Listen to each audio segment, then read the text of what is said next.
Hello friends, Assalamu alaikum. Welcome back to my channel. ഇന്ന് ഞാൻ വന്നിട്ടുള്ളത് മുട്ടയും കിഴങ്ങും വെച്ചിട്ട് ചെയ്യാൻ പറ്റുന്ന ഒരു സിമ്പിൾ ആയിട്ടുള്ള ഒരു സ്നാക്കിന്റെ റെസിപ്പി ആയിട്ടാണ്. വീഡിയോയിലേക്ക് പോകുന്നതിന് മുന്നേ നിങ്ങൾ ഈ ചാനൽ ആദ്യമായിട്ടാണ് കാണുന്നതെങ്കിൽ സബ്സ്ക്രൈബ് ചെയ്യാൻ മറക്കരുത്. അപ്പോൾ നമുക്ക് ഇത് എങ്ങനെ ചെയ്യുന്നതെന്ന് നോക്കാം. ഇതിനു വേണ്ടിയിട്ട് ഞാൻ ഇവിടെ ഒരു വലിയ കിഴങ്ങ് പുഴുങ്ങി എടുത്തിട്ടുണ്ട്. അതിന്റെ തൊലിയൊക്കെ കളഞ്ഞിട്ട് എടുത്തിട്ടുള്ളതാണ്. ആദ്യം നമുക്ക് ഇതൊന്ന് മാഷ് ചെയ്തെടുക്കണം. ഒരു ഫോർക്ക് വെച്ചിട്ടോ സ്പൂൺ വെച്ചിട്ടോ നന്നായിട്ട് ഇതിനെ ഉടച്ചെടുക്കണം. കട്ടയൊന്നും ഇല്ലാതെ ഞാനിപ്പോൾ ഇതിനെ ഉടച്ചെടുത്തിട്ടുണ്ട്. ഇനി നമുക്കിതൊന്ന് മാറ്റി വയ്ക്കാം. ഇനി ഒരു പാൻ ചൂടാക്കി അതിലേക്ക് നമുക്ക് 1 ടേബിൾ സ്പൂൺ ഓയിൽ ഒഴിച്ചു കൊടുക്കാം. എണ്ണയൊന്ന് ചൂടായി വരുമ്പോൾ അതിലേക്ക് നമുക്ക് 1.5 ടീസ്പൂൺ വെളുത്തുള്ളി ചെറുതായി അരിഞ്ഞത് ചേർത്ത് കൊടുക്കാം. അതിൻ്റെ കൂടെ തന്നെ 1 ടീസ്പൂൺ ഇഞ്ചിയും ചെറുതായിട്ട് അരിഞ്ഞത് ചേർത്ത് കൊടുക്കാം. ഇനി ഇതിലേക്ക് നമുക്ക് എരിവിന് ആവശ്യത്തിനുള്ള പച്ചമുളക് അരിഞ്ഞതും കൂടി ചേർത്തിട്ട് നന്നായിട്ടൊന്ന് മിക്സ് ചെയ്തെടുക്കാം.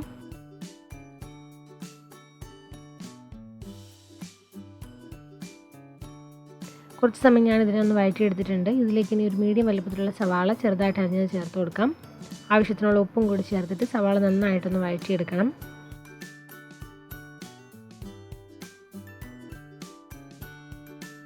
ഇപ്പോൾ ഈ സവാള നന്നായിട്ട് വഴന്ന് വന്നിട്ടുണ്ട്. നമുക്കിനി ഇതിലേക്ക് ഒരു 1/4 ടീസ്പൂൺ മഞ്ഞൾപ്പൊടി, 1/2 ടീസ്പൂൺ ഗരം മസാല പൊടി, 1/4 ടീസ്പൂൺ കുരുമുളക് പൊടി ഇത്രയും ചേർത്തിട്ട് നന്നായിട്ടൊന്ന് മിക്സ് ചെയ്തെടുക്കാം.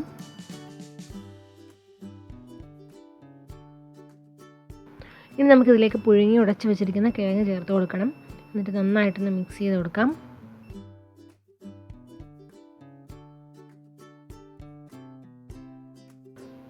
ഉപ്പ് നോക്കിയിട്ട് ആവശ്യമെങ്കിൽ കുറച്ച് ഉപ്പ് ഇതിലേക്ക് ചേർത്ത് കൊടുക്കാവുന്നതാണ്. ഇനി ഇതിലേക്ക് ഞാൻ കുറച്ച് മല്ലിയില അരിഞ്ഞതും കൂടി ചേർത്ത് കൊടുക്കുന്നുണ്ട്. എന്നിട്ട് ഒന്നുകൂടെ ഒന്ന് മിക്സ് ആക്കി എടുക്കാം. ഇപ്പോൾ നമ്മളുടെ പൊട്ടാറ്റോ മസാല റെഡി ആയിട്ടുണ്ട്. നമുക്ക് ഇതൊന്ന് ചൂടാറാനായിട്ട് മാറ്റി വയ്ക്കണം.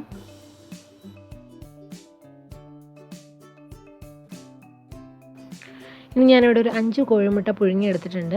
എന്നിട്ട് നമുക്കിതിനെ ഒന്ന് 2 ആയിട്ട് ഡിവൈഡ് ചെയ്തെടുക്കാം. ഇതുപോലെ 2 പീസായിട്ട് കട്ട് ചെയ്തെടുക്കണം.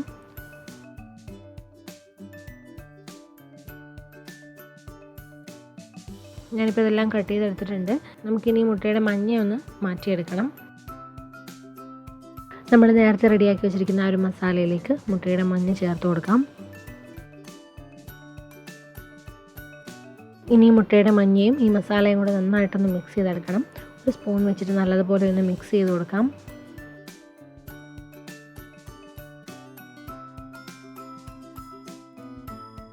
ഞാനിപ്പോൾ നന്നായിട്ട് മിക്സ് ചെയ്തെടുത്തിട്ടുണ്ട്. നമുക്കിനി ഇത് മുട്ടയുടെ വെള്ളയിലേക്ക് ഫില്ല് ചെയ്ത് കൊടുക്കാം. ഫില്ല് ചെയ്തെടുത്തതിന് ശേഷം ഒരു മുട്ടയുടെ ഷേപ്പിലേക്ക് ഇതിനെ ഒന്ന് ആക്കിയെടുക്കണം.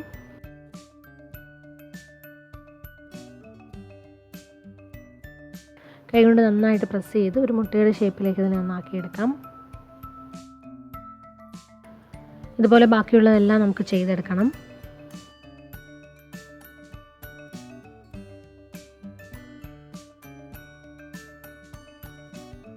ഞാനിവിടെ മുഴുവനും ഇതുപോലെ ഷേപ്പ് ചെയ്തെടുത്തിട്ടുണ്ട്. നമുക്കിനി ഇതൊന്ന് ഫ്രൈ ചെയ്തെടുക്കണം.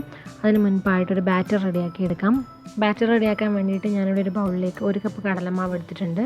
ഇതിലേക്ക് 3 ടേബിൾ സ്പൂൺ അരിപ്പൊടി, 1/4 ടീസ്പൂൺ മഞ്ഞൾപ്പൊടി, 1/2 ടീസ്പൂൺ മുളക് പൊടി, 2 നുള്ള് കായപ്പൊടി ഇത്രയും ചേർത്തിട്ട് നന്നായിട്ടൊന്ന് മിക്സ് ചെയ്തെടുക്കാം. ഇനി ഇതിലേക്ക് ആവശ്യത്തിനുള്ള ഉപ്പും 2 നുള്ള് ബേക്കിംഗ് സോഡയും കൂടെ ചേർത്ത് കൊടുക്കണം. എന്നിട്ടെല്ലാം കൂടെ നന്നായിട്ടൊന്ന് മിക്സ് ചെയ്തെടുത്തിട്ടുണ്ട്.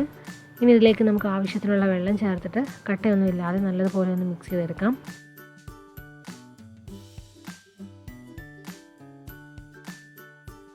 ബാറ്റർ ഒരുപാട് ലൂസായി പോകാനായിട്ട് പാടില്ല. കുറച്ച് തിക്കായിട്ടുള്ള ബാറ്ററാണ് നമുക്ക് ഇതിന് വേണ്ടിയിട്ട് വേണ്ടത്.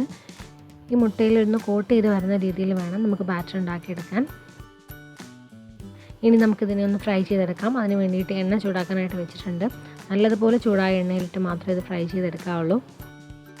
ഇനി നമ്മൾ ഈ ഫില്ല് ചെയ്ത് വെച്ചിരിക്കുന്ന ഓരോ മുട്ടയും ബാറ്ററിലൊന്ന് ഡിപ്പ് ചെയ്തെടുക്കാം. എന്നിട്ട് ചൂടായ എണ്ണയിലിട്ട് ഫ്രൈ ചെയ്തെടുക്കണം.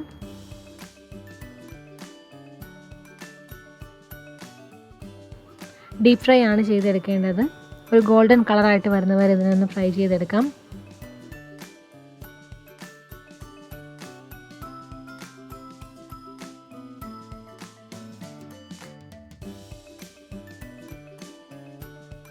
ഇപ്പോൾ ഇതൊരു ഗോൾഡൻ കളറായിട്ട് വന്നിട്ടുണ്ട്. നമുക്കിനി ഇതിന് എണ്ണയിൽ നിന്ന് മാറ്റിയിട്ട് ഒരു പേപ്പർ ടവലിലേക്ക് ഇട്ട് കൊടുക്കാം.